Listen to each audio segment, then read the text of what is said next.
G-Man Boxing. Do you know what I mean? Every single live he donates. I see him on other lives donating. He's got the bag on it.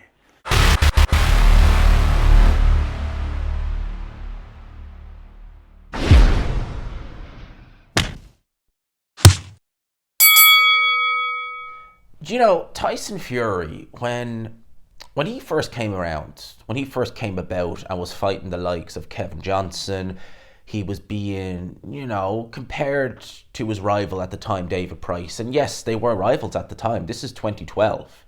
A very different time in the heavyweight division. David Hay, we didn't know what was going on with him. He just beat Derek Chisora. Klitschko was dominating. I don't even think Vitali had officially retired yet. So it was a very different time in the heavyweight division. And at that time, David Price was more highly regarded, and he was, than Tyson Fury. Many people, he won ESPN Prospect of the Year in 2012. A very highly touted prospect was David Price.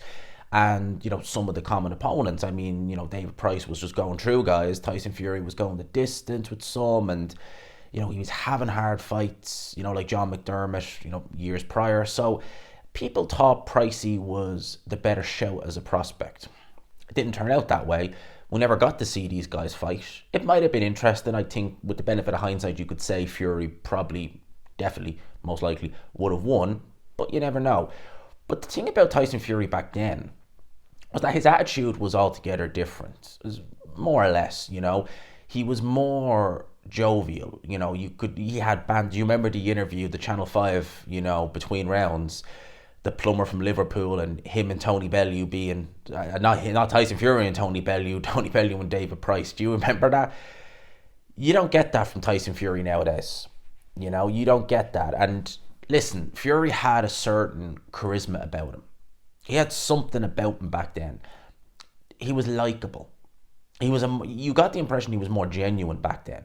That he was a more genuine character. And I remember when he was on his hiatus, you had people saying it, maybe we were all proven wrong, that we kind of all thought that Fury, beneath it all, had a good heart.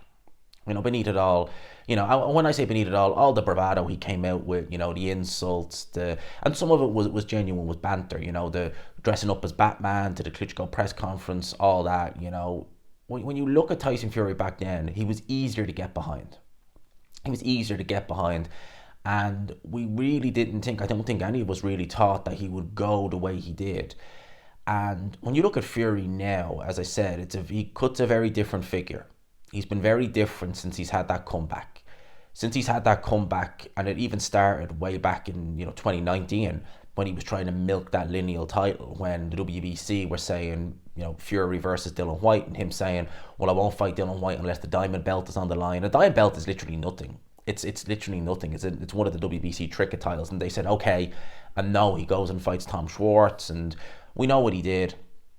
He tried to milk that lineal status. He beats Deontay Wilder, the arbitration. I've already talked about that at great lengths. I don't need to go into it again. It's there for the world to see. We all know. I think if you had said in 2013, 2014 that would be Tyson Fury, I don't think anyone would really believe you.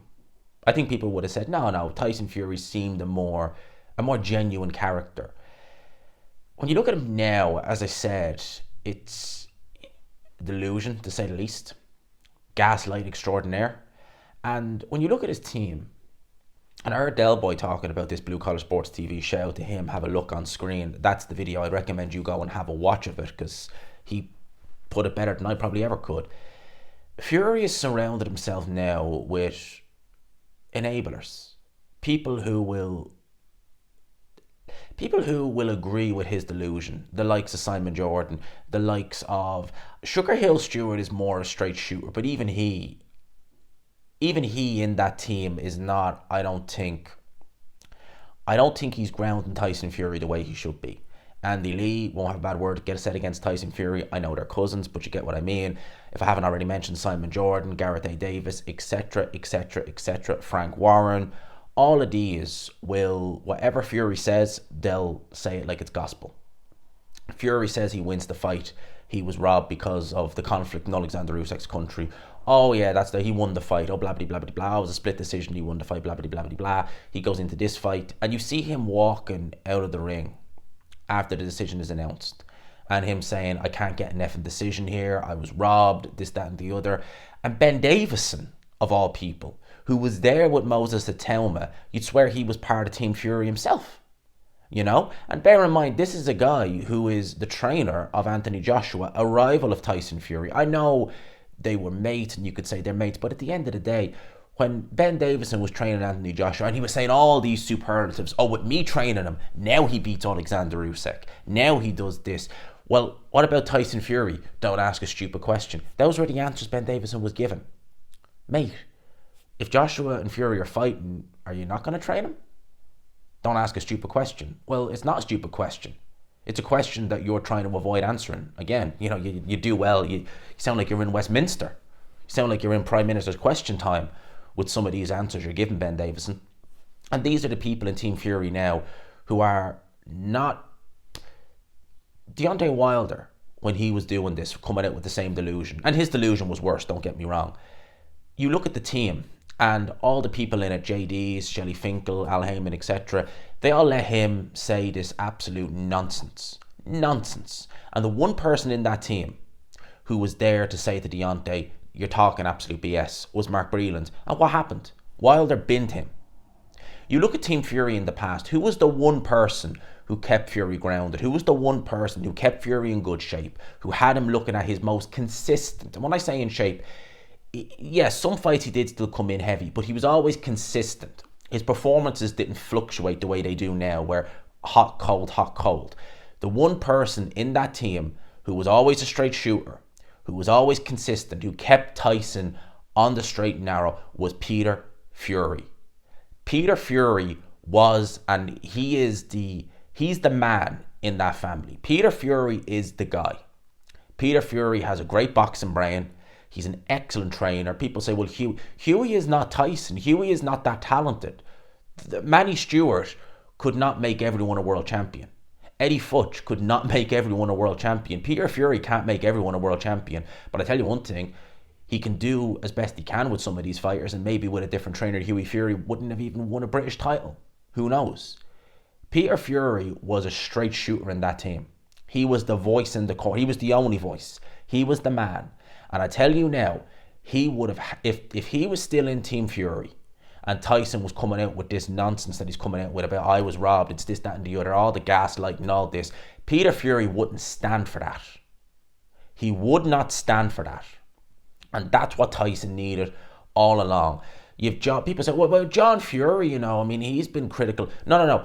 Whenever he's been critical of Tyson's performances, he's always blamed someone else. It's Ben Davison's fault. He's not improving under Ben Davison. It's Sugar Hill's fault. He's not this, that, and the other. It's never Tyson's fault. Peter Fury was always a straight shooter, and he would never allow the amount of delusion in that team, the amount of gaslighting, the amount of enabling that's going on in that team. He would never allow it. And I think the biggest mistake Tyson Fury ever made in his career was letting go of Peter Fury. If you had Sugar Hill Stewart there, if you had Peter Fury there, I think Sugar Hill has his place in that team. But I have a lot of respect for Sugar Hill Stewart. I think he gets a lot of flack. He's a very good trainer, but he's not a Peter Fury in terms. Now he's someone who I do think a lot of and I respect. But I think Peter Fury is the man. He would go into that team and he would say, no, this is how it's going to be. Tyson, shut the hell up. This is what happened. This is how it is. He wouldn't care who he offended or who he upset. He would say it like it is. And that's what Tyson Fury misses. And if Fury continues his career, because really, let's face it, the only thing really going now is Anthony Joshua. It's the biggest payday he can make. He's not going to get a trilogy fight with Alexander Usyk. There's no point. He's lost both fights now. Anthony Joshua, I think that's the only fight for him. I really do. I think that's the only fight for him. He may, if Usyk retires and vacates, he may pick up a title against someone. You never know. Maybe Dubois. I wouldn't be picking him over Dubois. I think Dubois would win that fight, but you get what I mean. There's still something there. But how are you ever going to learn? How are you ever going to learn from these mistakes, Tyson Fury, if your team are never going to tell you the truth? When people, even like TalkSport, who are absolutely so pro-Fury, it's sick sometimes, even give you the slightest hint of criticism, you throw your toys out with the pram. That's a far cry from the Tyson Fury of a few years ago, a decade ago, where I think he had a bit of a thicker skin. I think that he would have, when people said stuff, I think he would have just took it in a stride because he had Peter Fury there, The Rock. Doesn't have that now. Now his ego is just all over the place. And now, for a guy who dishes out as much abuse to people like Alexander Usyk, you're ugly, you're a rabbit, you're this, that, and the other, you know, you not very much of a thick skin when it comes to criticism, warrant criticism on yourself now, are you? Peter Fury is what's missing from that team, in my opinion, and his loss, I think, has been felt ever since he's left that team. And I think that's what, it wouldn't really do much for Tyson's career now, maybe, because I think that ship has sailed, but that's a loss, losing Peter Fury. And I think people will look back now and say, what if he'd stayed in that team? Anyway, I'll leave it there. I don't want to labour the point. I hope you enjoyed the video. Probably my last one until, well, I've already recorded a video prior to this, so I'll probably go out after. But probably my last video until after Christmas. So I hope you all have a great Christmas. I hope you enjoy it. Nothing but the best, nothing but well wishes to everyone. The subs, everyone, 21,000, nearly 700. Incredible.